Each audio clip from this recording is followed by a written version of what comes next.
Bonjour, bienvenue aujourd'hui pour la pratique de Balasana, la posture de l'enfant. Alors installez-vous en position à genoux sur le sol, sur votre tapis, les genoux joints, les orteils et les talons joints.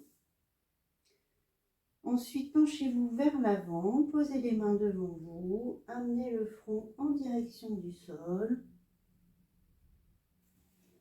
Puis vous pouvez positionner les mains soit vers l'avant,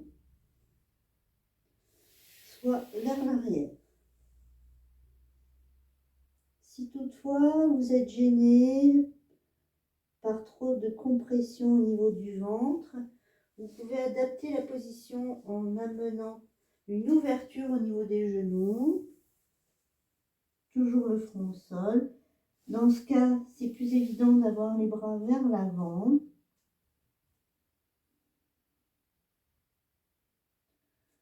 Ou alors, tout en gardant les genoux serrés, vous pouvez utiliser un support, une brique par exemple, pour soutenir votre front.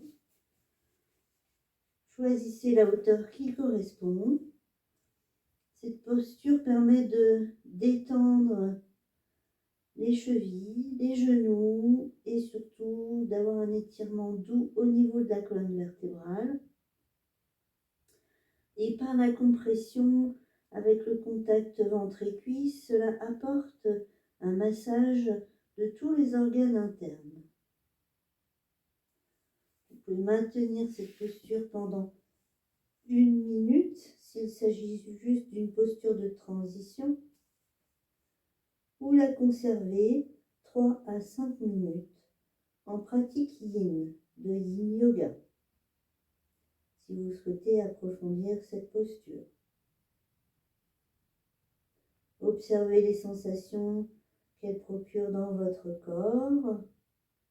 Observez votre ressenti intérieur. Profitez simplement quelques instants. Puis tranquillement, amenez les mains à la hauteur des épaules. Puis tranquillement, remontez en déroulant vertèbre par vertèbre la colonne vertébrale jusqu'à redresser en dernier la tête. Vous pouvez positionner le dos des mains sur le haut de vos cuisses pour observer les sensations que Balasana, la posture de l'enfant, a procuré à votre corps. Puis si vous le souhaitez, vous pouvez ensuite aller dans la posture de Anatasana, le chiot, en plongeant vers l'avant, les jambes à angle droit. Vous avez 2 options, soit poser le menton, soit le front. C'est une variante. Quand il y a trop de compression dans le ventre en Balasana, vous pouvez adopter cette posture. Une posture qui apporte beaucoup de largeur au niveau des épaules. Profitez quelques instants, respirez, observez votre respiration dans cette posture du chiot. Puis tranquillement, exercez une pression avec vos mains, puis ramenez vos mains vers vous en position 4 pattes. Et si vous le souhaitez, vous pouvez poursuivre avec un shadow rond. À l'expire, un shadow creux à l'inspire, puis shadow creux, dos rond, pardon,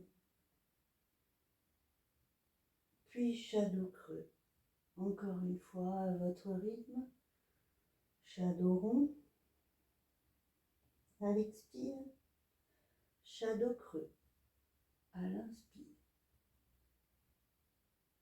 Puis retrouvez une position neutre. Ramenez vos fessiers sur les talons. Les mains ouvertes en soleil sur le haut des cuisses. Les épaules roulées vers l'arrière, le regard vers l'avant.